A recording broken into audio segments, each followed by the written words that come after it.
Olá, vamos aí, galera. Esperar o povo chegar aí, chegando, pra gente estar começando essa live, né? Ó, Vi já apareceu aí. Tá ouvindo tudo certinho, Vi? Deixa eu perguntar aqui.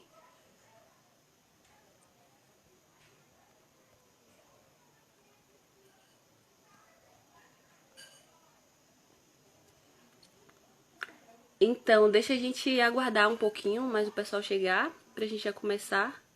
Aguardar só uns 2 minutinhos. Ah, que bom. Que bom que o som tá bom aí. Mas então, galera, a gente vai começar essa live incendiária aí com Alan, né? Ele é do Piauí. E o tema vai ser, né, do evangelho, do ateísmo para o evangelho, né? E a partir de que ele começou a crer em Deus, né? Como ele começou a crer em Deus e tal. E aí, enquanto a galera vai chegando aí, nós temos até agora umas 6 pessoas. Vamos orar pra gente estar começando aí. Quando acabar, a gente já chama ele, tá? Vai ficar salvo assim, Rafael, a live. Vai ficar salva aqui depois. Mas você que tá chegando aí agora, eu peço que você clique nessa flechinha que tá embaixo e convide todas as pessoas que você conhece, todas as pessoas que você sabe que Deus vai falar de uma certa forma, né? Através dessa live, vai falar com essas pessoas e tal. Você vai convidando aí, convida aí uns 50 amigos seus pra estar participando, porque vai ser bênção mesmo. E aí, galera, vamos começar, né? Vamos orar. Vou começar a orar aqui, daí onde você estiver na sua casa, você pode estar fechando seus olhos e estar concordando com essa oração. Amém? Vamos lá. Deus maravilhoso, nós te agradecemos, Pai, por esse dia. Te agradecemos pelas tuas poderosas mãos sobre as nossas vidas, Deus. Nesse momento te pedimos, Pai, que o Senhor abençoe cada pessoa que vai estar participando dessa live. Que o Senhor possa estar, assim, Deus, falando ao coração de cada pessoa que entrar aqui, meu Deus, nessa live, em nome de Jesus. E nós te pedimos que o Senhor venha estar direcionando o Alan em tudo que ele for falar. Que não seja ele, Senhor, mas que seja a tua boca através dele, Pai. E nós te pedimos que abençoe mesmo essa live, que o Senhor possa alcançar várias outras pessoas, pessoas que nós nem imaginávamos, porque nós vamos deixar, Senhor, essa live salva. Então, assim, Pai, toca no coração dos teus filhos, toca no coração das pessoas que os teus filhos vão convidar para estar, meu Deus, assim, assistindo, em nome de Jesus. Toma o direcionamento, meu Deus, dessa live. A honra é tua, a glória é tua. Nós te entronizamos, nós te adoramos, nós te engrandecemos. Em nome de Jesus. Amém. Amém, galera. Deixa eu ver aqui se Alan já tá por aí. Dá um ok aí, um oi, pra gente saber, né? Vamos estar falando de um tema muito legal, né? Um tema abençoado nesse tempo em que nós estamos vivendo, né? Sabemos que existem várias pessoas que estão hoje aí nessa quarentena, né? E estão tendo um contato agora com algumas coisas sobre o reino, estão ouvindo falar mais de Jesus agora, né? Pessoas que não acreditavam em Deus. Talvez o Senhor já tenha tocado no coração de várias dessas pessoas e elas já tenham começado, né, a crer melhor agora no Senhor. Já tenham começado a verdadeiramente, né, se perguntar, será que esse Deus existe mesmo? E pesquisar e ver que o Senhor, ele existe sim. E ele é o Deus das nossas vidas. Amém? E deixa eu ver aqui se eu já acho ele por aqui, né, pra gente estar convidando. Só um instantinho, galera. Deixa eu ver aqui.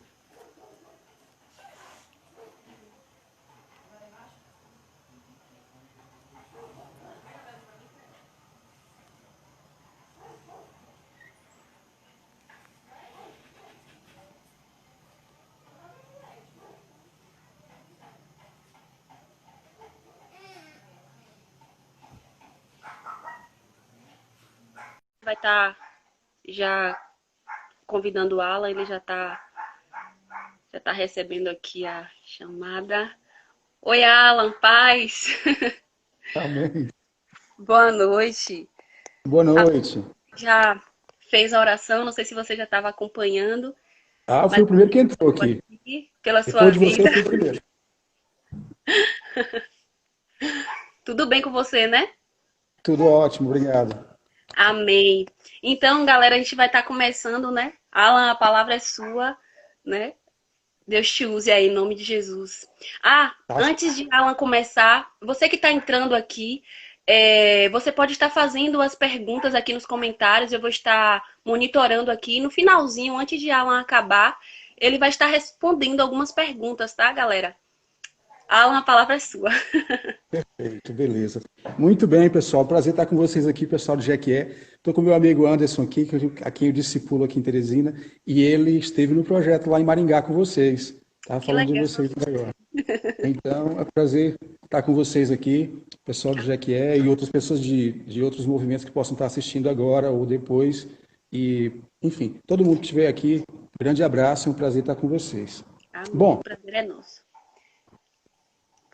como o meu propósito hoje é falar um pouco da minha história, deixa eu começar dizendo que eu nasci num lar em que minha mãe era católica e meu pai tinha uma crença indeterminada. Ele tinha uma crença numa força, na lei da compensação. Você faz o bem, recebe o bem. Você faz o mal, você recebe o mal.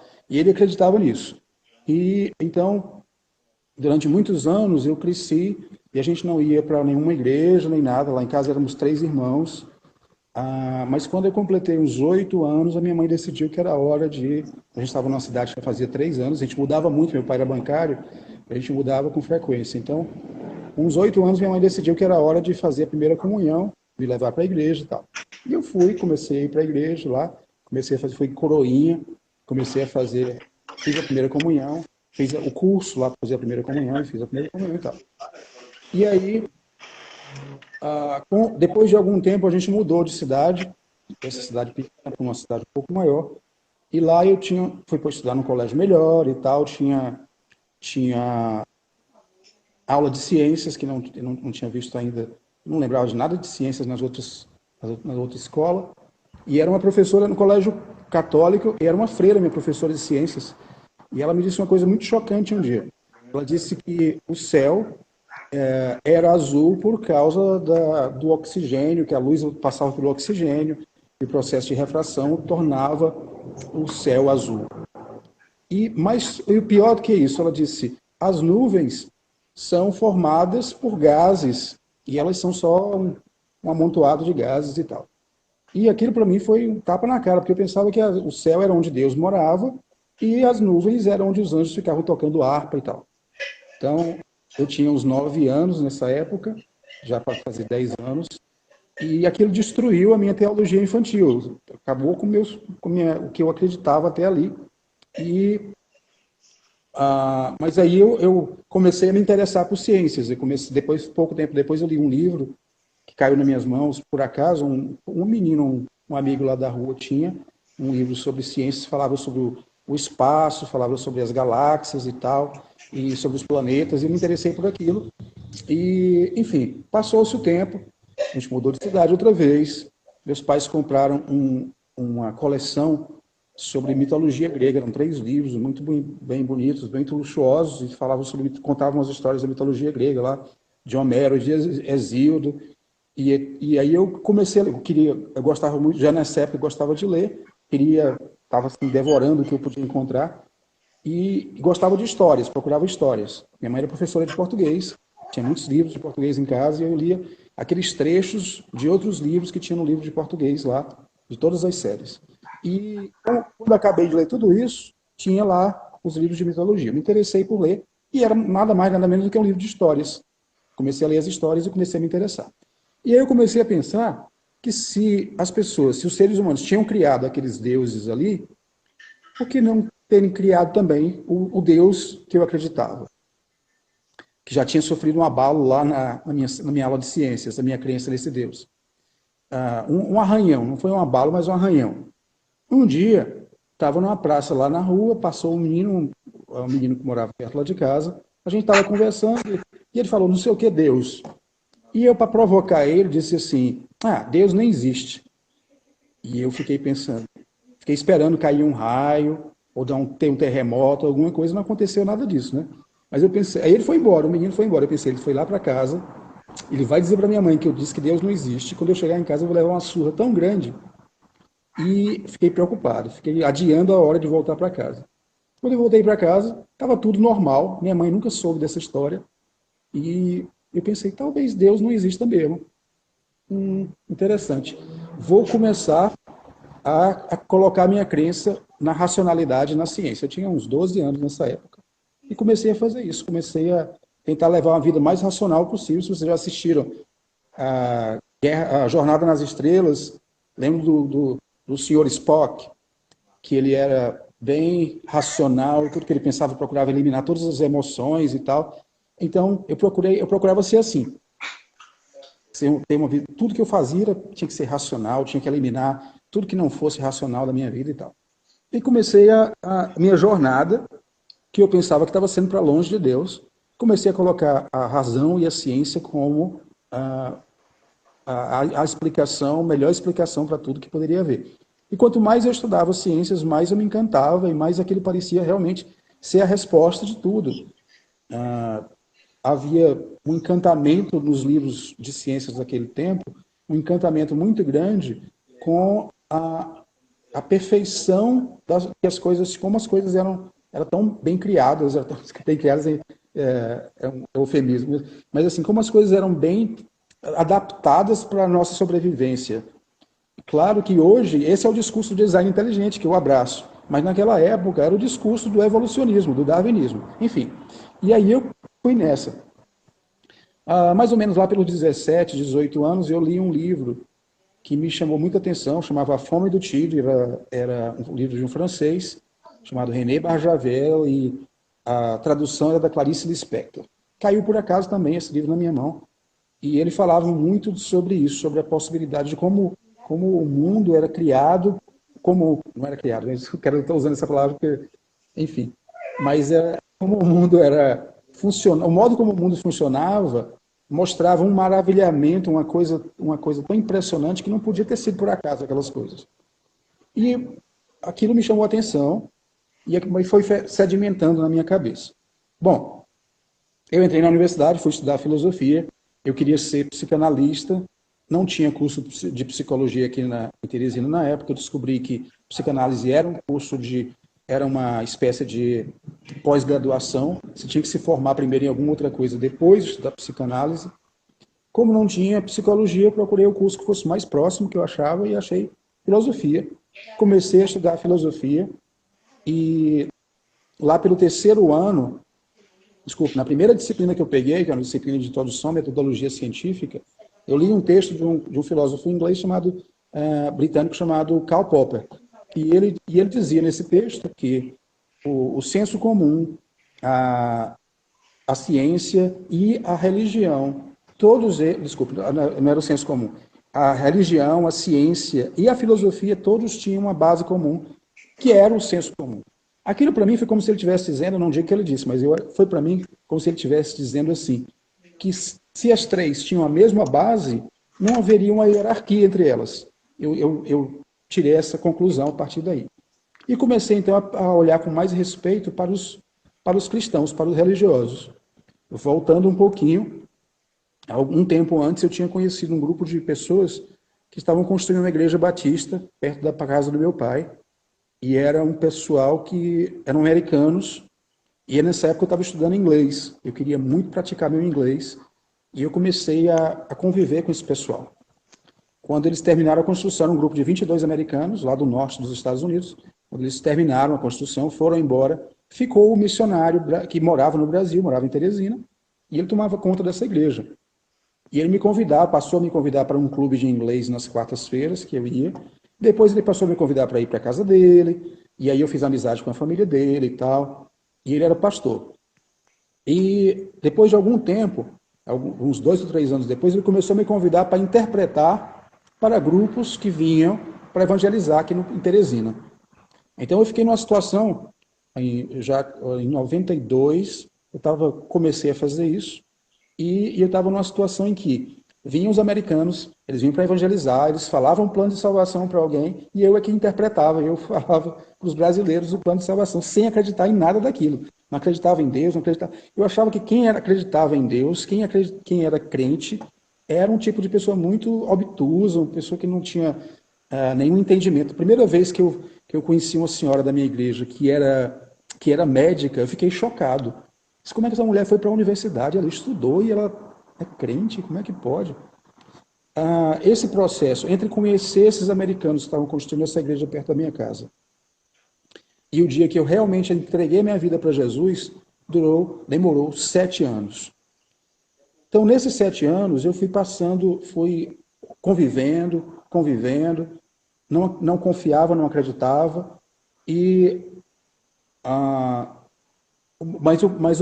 esse pastor, o pastor Gary, ele sempre estava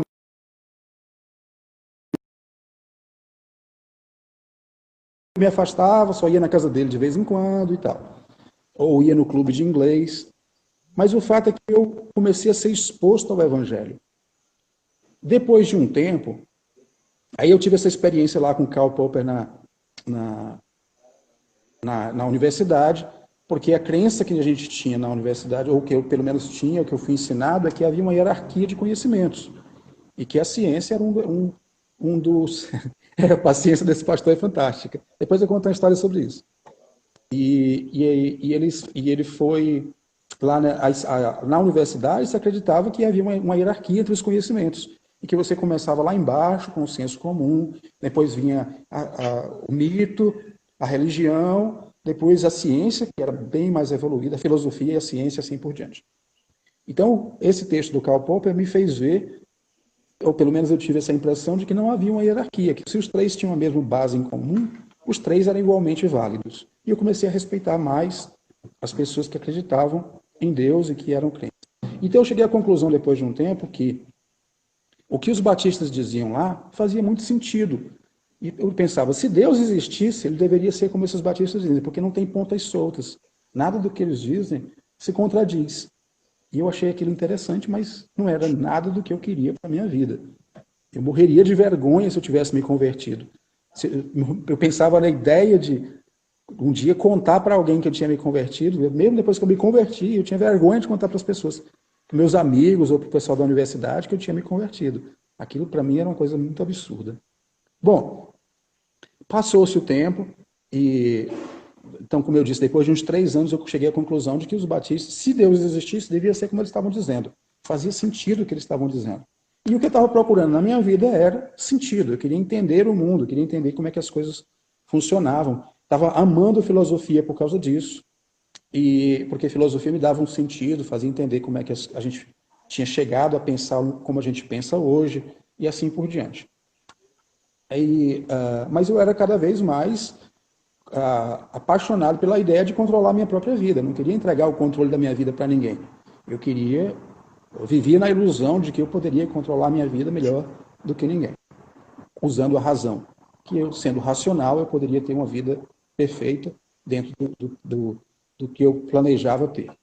Bom, aí foram se passando os tempos e 7 anos se passaram, como eu disse. Um dia, chegou um grupo de 4 pessoas lá, 3 pessoas, vieram para evangelizar, era julho, e eu passei uma semana com eles e tal, e já perto do fim daquela semana, era uma noite de quarta-feira, eu fui para o culto de oração na igreja. Cheguei no culto de oração, como estava fazia com frequência lá. Cheguei no culto de oração, prestei atenção e tudo. Uma pessoa orou por mim, perguntaram quem queria oração, eu levantei a mão e alguém orou por mim. E quando terminou o culto, eu chamei o americano que estava nesse grupo, que tinha vindo nessa viagem, e eu disse, Bob, vamos ali fora, eu quero conversar contigo. Quando eu saí, eu soube depois, as pessoas começaram a orar por mim mais intensamente. Parece que eles entenderam ou perceberam que alguma coisa estava acontecendo ali. E eu fui lá para fora conversar com ele, e eu disse para ele, Bob, me explica de novo essa história de salvação, como é que a gente recebe a Jesus ou aceita Jesus?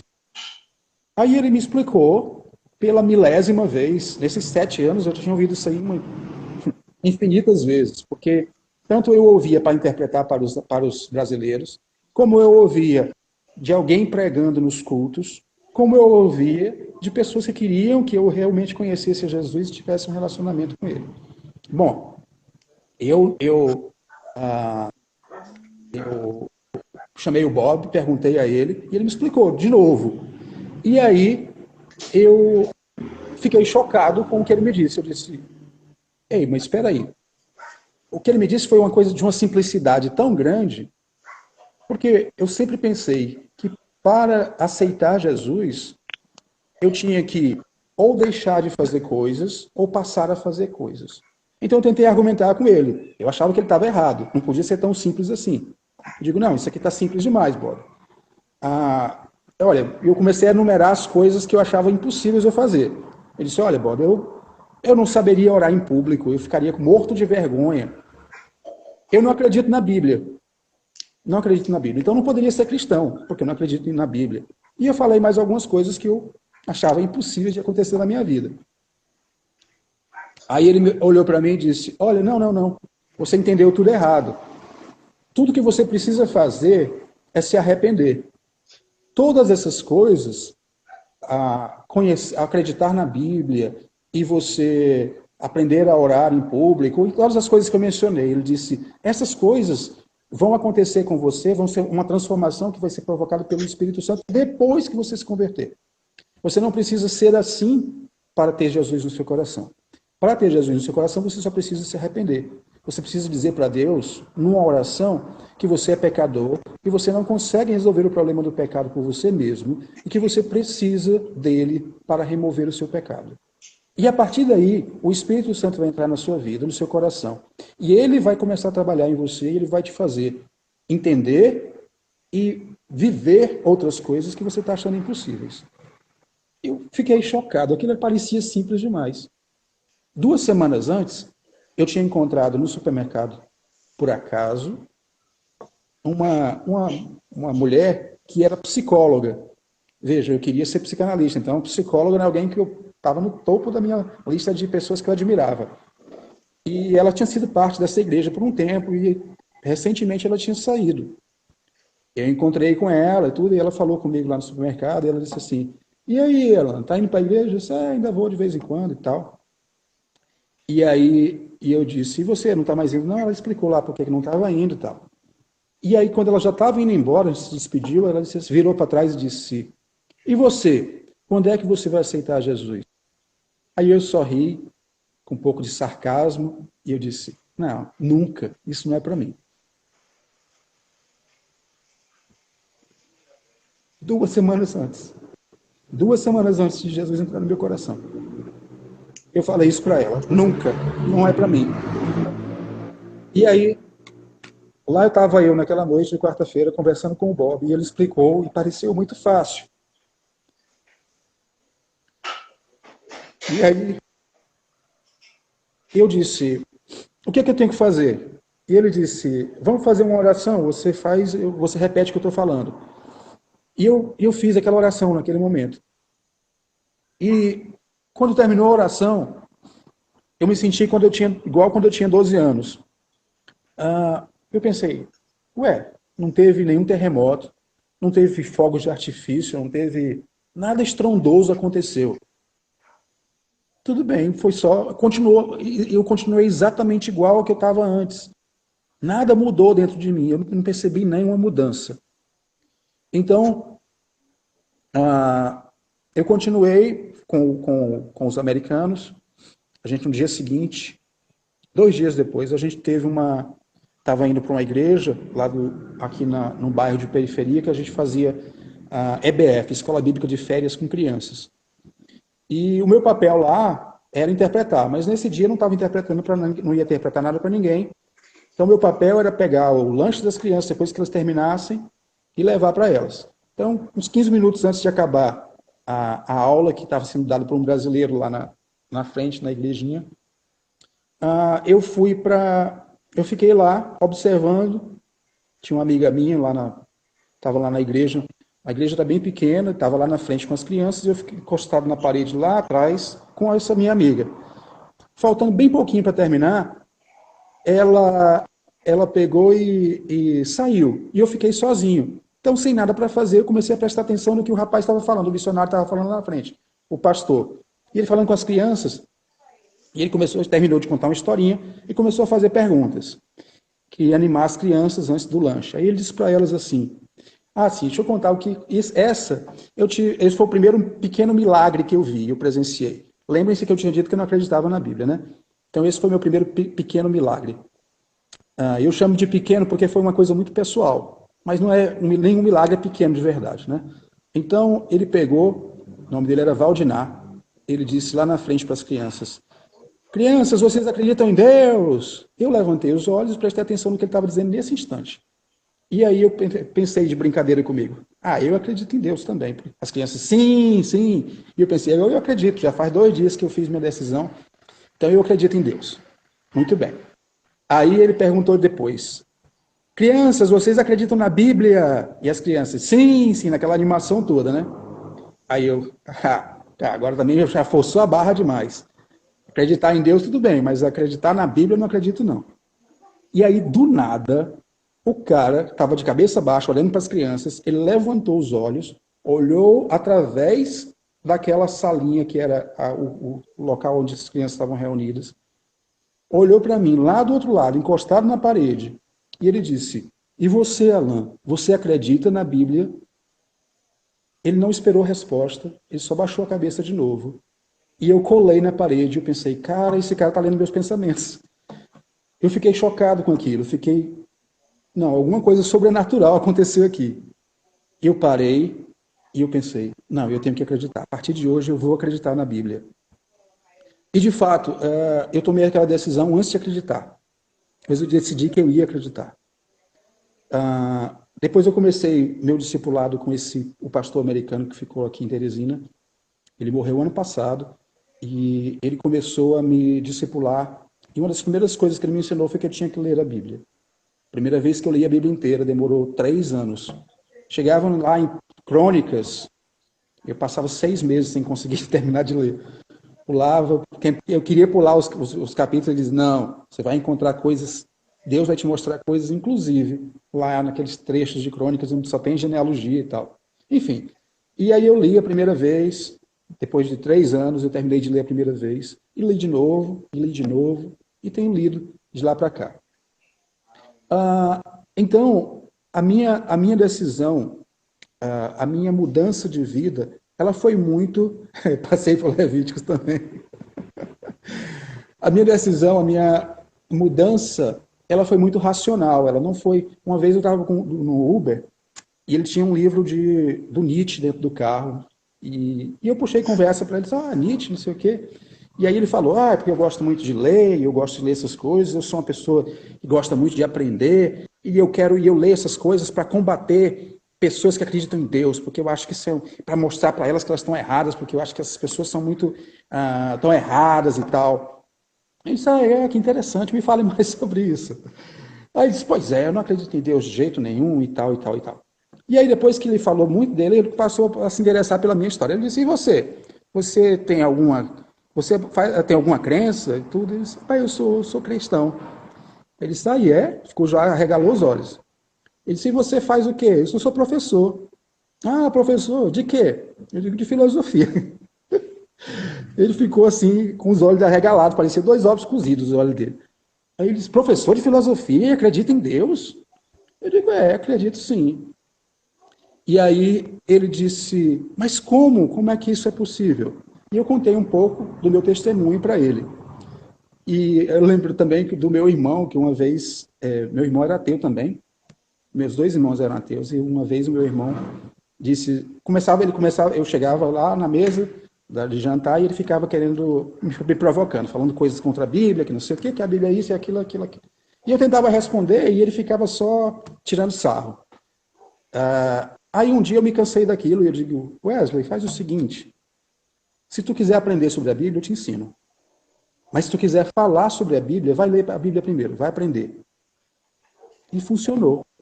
Algum tempo depois ele se converteu lá na igreja, por causa disso. Mas enfim, voltando para esse cara lá no Uber, ele acreditava que, como eu acreditei, que era muito errado uma pessoa ser racional e acreditar na Bíblia, e acreditar em Deus.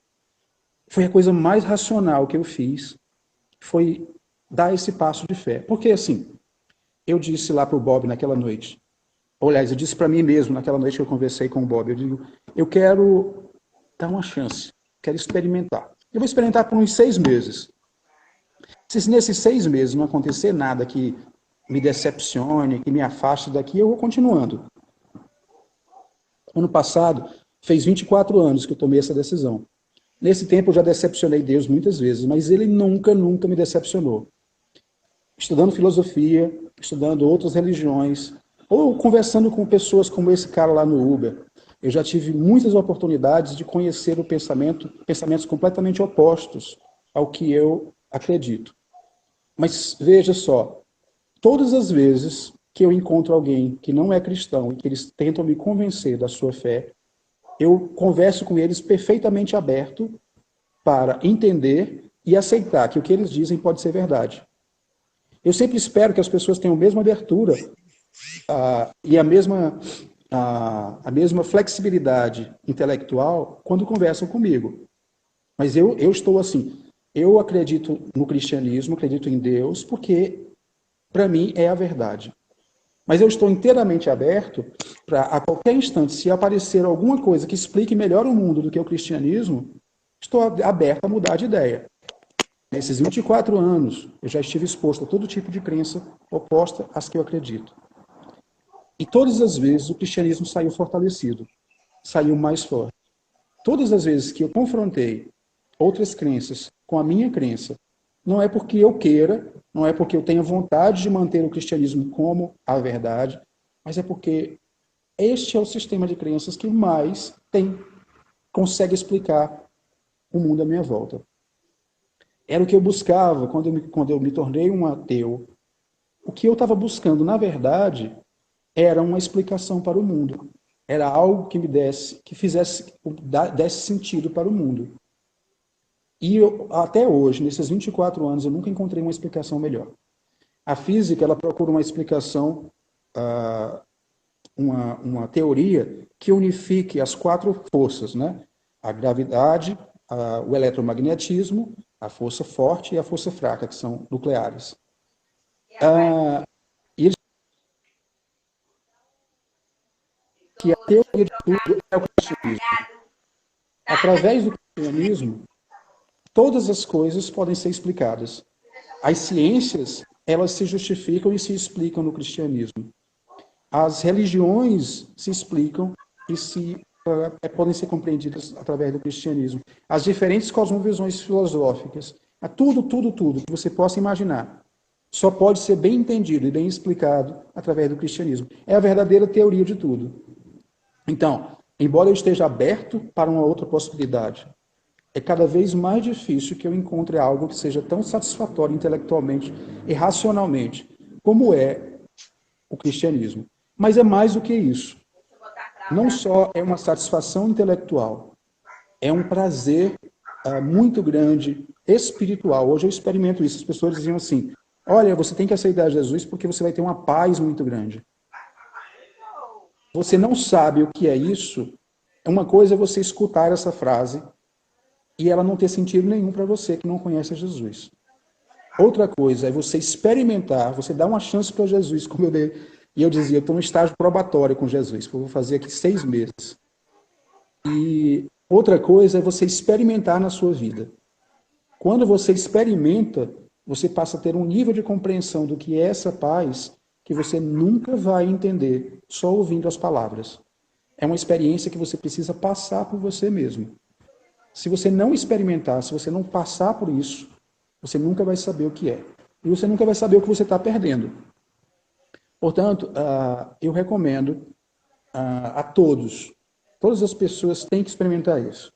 A minha mãe, ela passou por esse momento 2 dias antes de entrar em coma e morrer em 2009. Lá no hospital, ela foi para...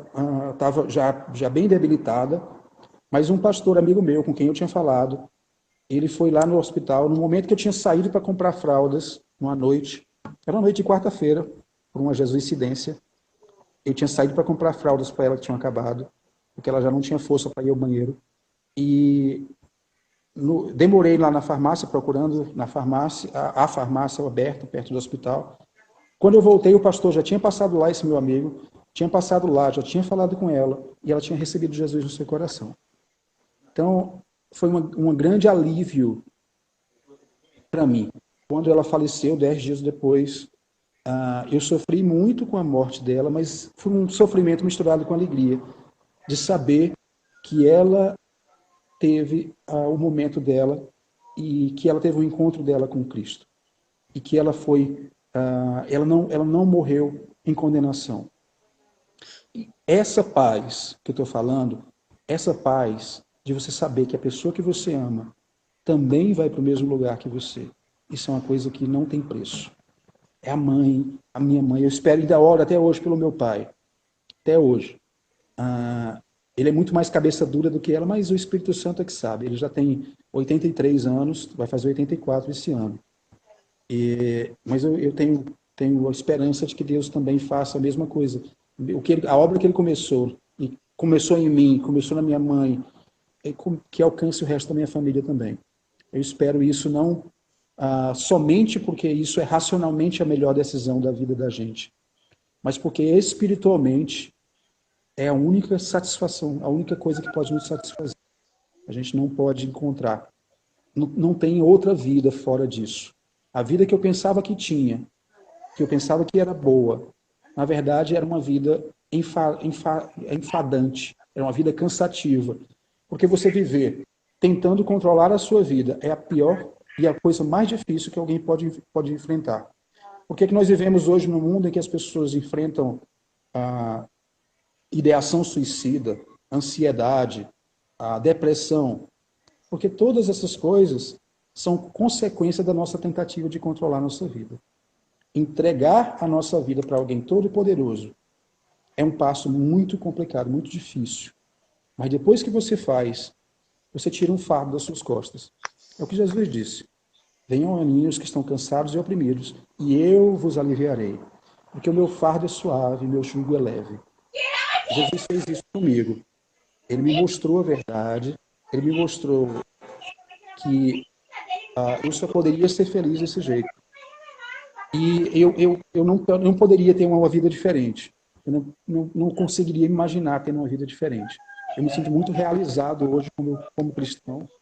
E eu levo isso para outras pessoas. Eu não falo de Jesus para outras pessoas porque eu espero receber uma recompensa ou porque eu espero receber a salvação. Não, isso eu já tenho. Eu levo a palavra, o evangelho para outras pessoas porque eu quero que elas tenham o que eu tenho hoje. Eu quero que elas tenham a paz que excede todo o entendimento. E que enquanto você só ouvir a respeito, não vai fazer muito sentido. Mas depois que você der o passo de fé, que você acreditar de verdade, que você confiar, você vai experimentar como eu experimentei, e isso vai ser uma realidade na sua vida. Eu sou muito, muito, muito, muito mais feliz assim, sou muito mais realizado desse jeito. E, interessante, a minha vida intelectual teve um salto tremendo depois que eu aceitei Jesus. Porque como as coisas se encaixaram, como as coisas passaram a fazer sentido, eu comecei a encontrar interesse pela criação de Deus em vários aspectos que antes eu ignorava. Eu não gostava de matemática, por exemplo. Eu não gostava tem coisas que eu não me interessava de jeito nenhum. E eu passei a me interessar por quê? Porque é o mundo que Deus criou. E se é o mundo que Deus criou e ele me fez racional, ele me fez para explorar esse mundo, para conhecer esse mundo. Isso despertou um apetite para conhecer as coisas que me faz buscar a cada dia mais conhecimento. Não de forma estéril, de uma forma para me tornar orgulhoso do que eu sei. Não, mas para conhecer melhor a Deus através desse mundo que ele criou. Isso tem sido uma coisa fantástica, tem sido uma experiência muito enriquecedora intelectualmente também. Eu não abri mão da minha vida intelectual para ser um cristão, de jeito nenhum, pelo contrário. Minha vida intelectual enriqueceu mais depois que eu me tornei cristão. Eu não abri mão da minha racionalidade para ser cristão, pelo contrário. A minha racionalidade se enriqueceu através da minha cosmovisão cristã. E acrescentou-se a tudo isso uma vida espiritual muito, muito, muito, muito mais edificante, muito mais rica do que eu jamais poderia ter sonhado enquanto eu estive naqueles 12 anos que eu vivi como ateu. Eu hoje entendo que quando eu me tornei ateu, eu estava buscando por Deus. Só não sabia o nome. Chamei Deus de ciência, chamei Deus de razão. Depois eu descobri que essas coisas eram muito falhas e muito fracas para me dar as respostas que eu precisava. E quando eu encontrei Deus, eu sabia que era o que eu estava procurando a vida toda. É o que eu tenho encontrado a cada dia. Porque é uma experiência que não se esgota naquele momento. Você já passou por uma experiência de você experimentar, sei lá, um sabor de sorvete que você nunca tinha experimentado e aquilo enche o seu paladar e você acha aquela sensação tão maravilhosa que você curte cada instante, cada momento que suas papilas gustativas estão sendo tocadas ali por aquele sabor, você se sente tão pleno naquilo que você queria que durasse para sempre. Mas em algum momento vai passar. E quando você experimentar o sorvete pela segunda vez, não vai ter mais o mesmo sabor da primeira. Mas ser cristão é uma experiência que, ao contrário das experiências físicas, cada dia mais se acrescenta. Eu tenho um prazer muito grande em aprender coisas novas, em ter conhecimentos novos. Então, para mim, ser cristão é aprender coisas novas todos os dias. Sobre tudo, sobre todas as coisas. Não poderia ser mais feliz do que eu sou agora. Aliás, vou ser mais feliz quando este corpo pecaminoso tiver dissolvido e eu puder ter um corpo glorioso e que eu possa estar realmente usufruindo de todas as coisas que Deus tem guardadas para nós. Bom, nós temos aí 15 minutos. Eu vou deixar agora para vocês fazerem aí as perguntas se quiserem. Fiquem à vontade. Estou à disposição. Glória a Deus, né? Que bênção, Alan. Com Amém. certeza é um testemunho, assim, muito edificante para as nossas vidas, né? Amém. Eu vou dar uma olhadinha aqui nas perguntas. Agora só teve a de Vitória, né? Vitória perguntou assim, Alan, desde a sua conversão, qual foi a maior dificuldade ou o maior obstáculo que você já enfrentou? Bom, interessante, eu lembrei agora que eu ia falar sobre o cara do Uber, sobre o motorista do Uber. Desculpa, entendi. Durante a sua conversão, qual foi a maior dificuldade ou obstáculo que você enfrentou? Sim, entendi, ok. Muito bem. Voltando para aquela história do Uber, eu vou ilustrar com isso. Eu lembro que quando ele soube que eu era cristão e que era professor de filosofia, ele disse assim, mas você deve ter passado por algum trauma na sua vida, né? Eu digo, não. Alguma doença séria? Não. E, de fato, a primeira pessoa que eu perdi, pessoa próxima, foi minha mãe, mas eu já era adulto. Já tinha mais de 40 anos quando aconteceu. Não, quase 40 anos quando aconteceu. Já era adulto, estava casado. Então, não foi isso que me tornou. Já era crente há muito tempo.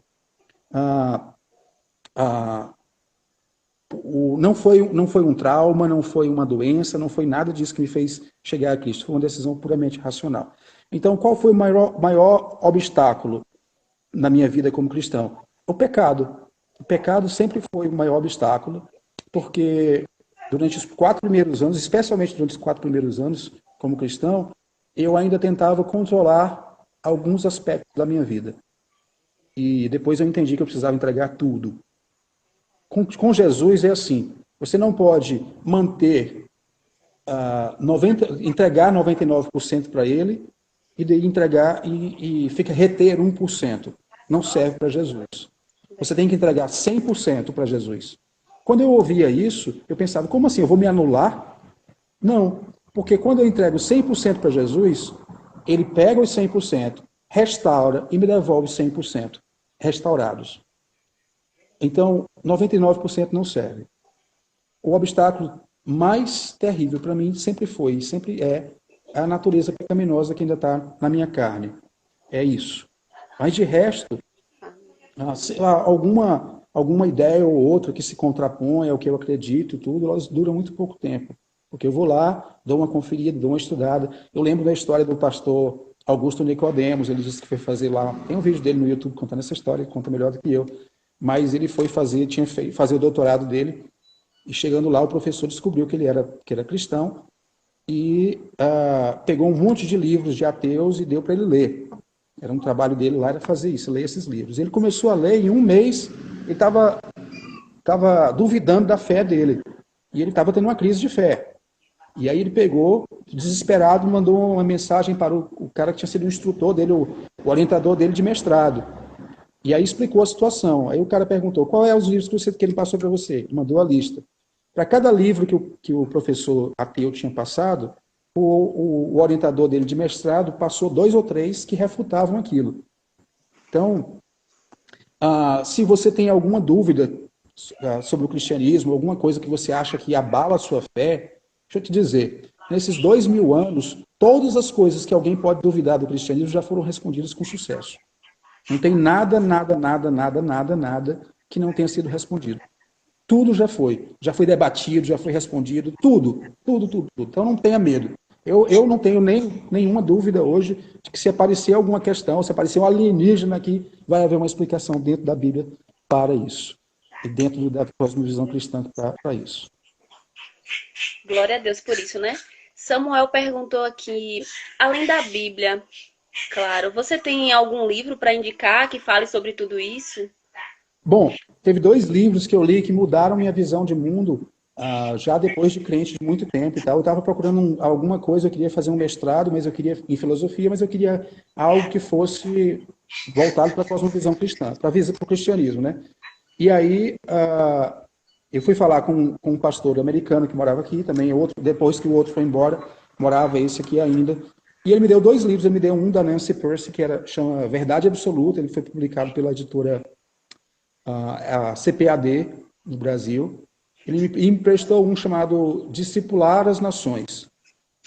E eu comecei a ler esses livros e eles abriram minha mente de um jeito, porque o primeiro, o da Nancy Pearcey, ele fala sobre cosmovisão e ele fazia uma coisa que eu achei foi muito interessante para mim. Ele dava um fio condutor para a filosofia, ele formava, através da visão cristã, ela foi discípula do Francis Schaeffer, e a visão dela unificava a filosofia, dando um fio condutor em toda a história, mostrando através de um ponto de vista cristão. Eu achei fantástico isso.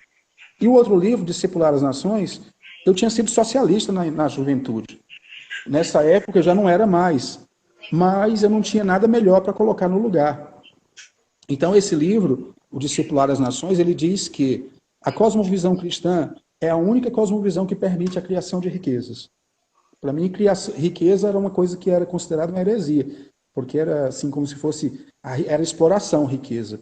Mas não, o cristianismo, ele permite, ele nos possibilita a criação de riquezas, e a riqueza não é uma coisa necessariamente ruim em si mesma.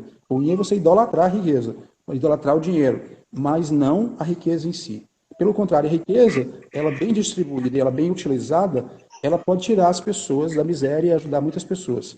Enfim, esses 2 livros mudaram minha mente. Mas tem um livro bacana, vai ficar ao contrário aqui, vou ler o título para vocês. Um livro que eu amo, que fala um pouco sobre como Deus é maravilhoso, de uma maneira bem criativa, muito inteligente, que é o Notas da Xícara Maluca, da editora Monergismo, que é do Nathan Wilson. Eu acho esse livro fantástico, se vocês quiserem ler. Enfim, tem mais, tem muito mais coisas. Se eu fosse passar, eu ia passar o resto da live todinha só falando dos livros que eu gosto, que eu amo. Mas enfim. Aí tem outra pergunta aqui. Por que é importante para um cristão polir seu conhecimento a respeito de Deus todos os dias? Na verdade, mesmo que você não queira, esse conhecimento vai ser colocado em xeque, colocado em questionamento, né? Você pode fazer como, sei lá, ter uma posição, ignorar, eu vou ignorar essas coisas, que é uma posição que eu acho que é anti-intelectual, eu vou ignorar isso, eu não quero saber disso, vou fingir que isso não existe, etc. Ou você pode enriquecer a sua visão do próprio cristianismo, aprendendo sobre como aquilo já foi refutado, como aquilo já foi. Quando você faz isso, quando você estuda para entender aquele assunto, a sua visão do próprio cristianismo cresce. Você passa a ter uma visão muito maior do que é a sua fé. Você passa a entender Deus de um modo muito mais amplo do que você entendia antes. Isso melhora a sua visão de Deus, a sua gratidão a Deus aumenta também. Lembra lá que em Romanos, Paulo diz que as pessoas se afastam de Deus quando elas deixam de dar glória a Deus e deixam de dar graças a Deus. Quando é que eu dou glória a Deus? Quando eu reconheço que algo fantástico foi feito, só pode ter sido feito por Deus. Isso é dar glória a Deus. E o que é dar graças a Deus? É dizer, Deus, só pode ter sido Deus que fez essas coisas, então, muito obrigado, Senhor. Então, esse estado de glorificar a Deus, essa posição permanente de glorificar a Deus, de agradecer a Deus pelo que Ele faz, são coisas que a gente adquire através também do conhecimento do que Deus fez e do que Deus é. Amém. Aí tem outra aqui. O que você diria se soubesse que um ateu está lhe assistindo agora? Eu diria, cara, tenha coragem para desafiar suas crenças. Esteja aberto a encontrar uma verdade diferente do que você acredita. Esteja aberto, não seja intelectualmente obtuso. Esteja aberto para conhecer. E tem outra aqui, né? A Alice perguntou: como evangelizar um amigo que não é cristão? Bom, a primeira coisa, mostre para ele amor. Seja amoroso com essa pessoa, seja compreensivo e faça perguntas sobre o que ela acredita. Muitas vezes as pessoas querem evangelizar já falando de si mesmas, mas eu acho muito importante você conhecer o que a pessoa pensa. Escute o que ela tem a dizer, faça perguntas, se interesse pelo que ela acredita. À medida que isso acontece, você vai encontrar maneiras de falar de Jesus. Por quê? O Espírito Santo está em você. Mas também estude, né? O Espírito Santo está em você, mas ele quer também usar o seu intelecto, a sua razão. Conheça as coisas que a pessoa está te dizendo que ela acredita, pesquise sobre isso. Veja que respostas você poderia dar. E aí, em outra oportunidade, sem forçar a barra e orando sempre, fale para ela sobre essas coisas, sobre o que você acredita e como o que você acredita